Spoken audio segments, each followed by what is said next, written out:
था को जब चालू करें। चलो। राम राम भाइयों, नमस्कार साथियों।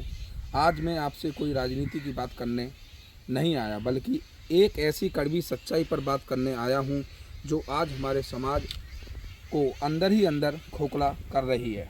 साथियों, जिस गांव की मिट्टी में खेलकर हम बड़े हुए, जिस गांव के सरकारी या छोटे स्कूल ने हमें कड़क्का अक्षर सिखाया, जिस गांव ने हमें पहचान दी, काबिल बनाया और इस लायक बनाया कि हम दुनिया के किसी कोने में जाकर खड़े हो सकें, आज उसी गांव को सबसे पहले छोड़ दिया जाता है।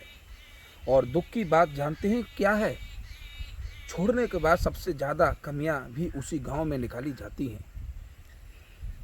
आज कल एक नया चलन चल पड़ा है, जैसे कि कोई व्यक्ति कामयाब होता है, नौकरी लगती है या चार पैसे हाथ में आते हैं, उसका पहला जुमला क्या होता है पता है?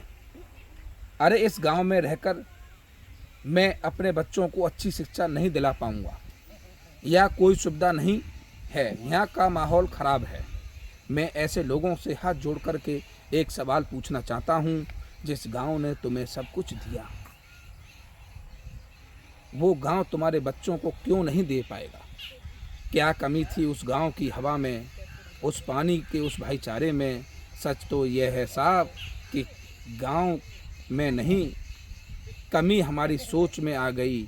हम भूल जाते हैं कि बड़ी बड़ी हवेलियां और बड़े बड़े फ्लैट के बंद कमरों में जो सुविधाएं हमें मिलती हैं, वो कभी भी उस गांव की खुली हवा, अपनों के साथ और सुकून का मुकाबला नहीं कर सकती। आज के ज़माने की हकीकत देखिए, लोग बड़े शहरों की बड़ी बड़ी हवेलियां, कंक्रीट के जंगलों में जाकर बैठ तो गए हैं, लेकिन वहाँ की चकाचौंध में वो इतने दब गए हैं कि अपनी ज़मीन से, अपनी जड़ों से और अपनों से बहुत दूर हो चुके हैं। वहाँ मकान तो बड़े हैं, लेकिन दिल छोटे हो गए हैं। वहाँ पड़ोसी को पड़ोसी की खबर नहीं होती है। और हमारे गांव में आज भी अगर किसी के घर में सुख या दुख आता है तो पूरा गांव बिना बुलाए दरवाजे पर खड़ा हो जाता है। मैं यह नहीं कहना चाहता कि आप तरक्की मत करिए, आगे मत बढ़िए, खूब कमाइए, खूब नाम कमाइए, लेकिन अपनी कामयाबी का घमंड उस गांव पर मन निकालिए जिसने आपको इस काबिल बनाया। अगर आपको लगता है कि गांव में शिक्षा या सुविधा की कमी है, तो कामयाब होने के बाद गांव को छोड़कर भागिए मत, बल्कि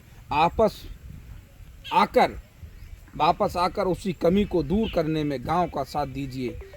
याद रखिए, जो पेड़ अपनी जड़ों को छोड़ देता है, वो चाहे कितना भी ऊंचा क्यों ना हो जाए, एक दिन सूखकर गिर जाता है। अपनी ज़मीन से जुड़े रहिए, अपनों से जुड़े रहिए। अगर मेरी बात आपके दिल को छुई हो तो इस वीडियो को आगे ज़रूर बढ़ाइएगा, ताकि शहरों की हवेलियों में सोई हुई ज़मीर वापस जाग सके। जय हिंद, जय भारत, जय गाँव।